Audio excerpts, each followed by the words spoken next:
નમસ્કાર દર્શક મિત્રો, જનઅર્પણ ન્યૂઝમાં આપનું સ્વાગત છે। વડોદરા શહેરમાં આવેલ ગધેડા માર્કેટ પાસે શાક માર્કેટ ભરાતું હોય છે, જે ટ્રાફિકને નડતરરૂપ હોય છે। તેને લઈને આજ રોજ વડોદરા મહાનગરપાલિકાની દબાણ શાખાની ટીમ દ્વારા ગધેડા માર્કેટ 4 રસ્તાની દબાણો દૂર કરાયા હતા।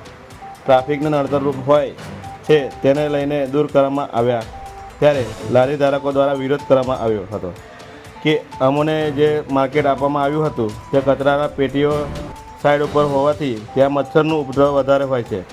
તેને લઈને અમોને ત્યાં બેસવાનો ઇનકાર કર્યો હતો। ત્યાંથી કચરાપેટી દૂર થાય તેવા સ્થાનિકોની માગણી કરવામાં આવી હતી। રિપોર્ટર નિખિલ ગાયકે સાથે જનઅર્પણ ન્યૂઝ।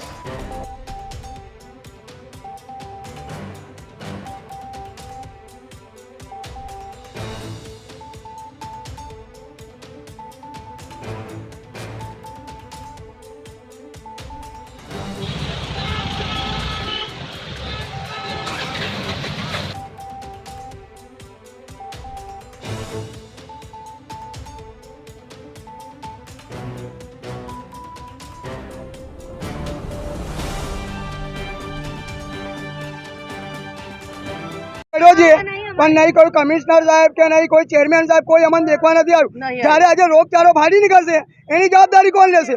અત્યારે અમે રોડ પરથી અંદર જતા રહીશું, અમે ના નથી કહેતા, બરાબર, પણ રોગચાળો ફાટશે તો કોઈ અમારા ગ્રાહક નહીં આવે, એની જવાબદારી બધા લેશે। અને માર્કેટ યાર્ડ તો ટોટલી અંદર જવું જોઈએ, કોઈ આગળ પાછળ કોઈ લારી લાગવી ના જોઈએ, બરાબર। આજે ગરીબના પેટ પર લાત મારે તો કોઈ મતલબ નથી કે કચરા પેટી હટાવો તો અમારી લારી જતી રહેશે। તો તમે શું કરો છો?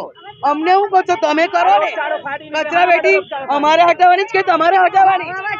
ઉતરાઈ વાળાને હટાવવાની કે અમારે નથી હટાવવાની? ત્યારે જે માગણી છે તો પૂરી કરો। કરી તમે અમારી માગણી પૂરી કરી તો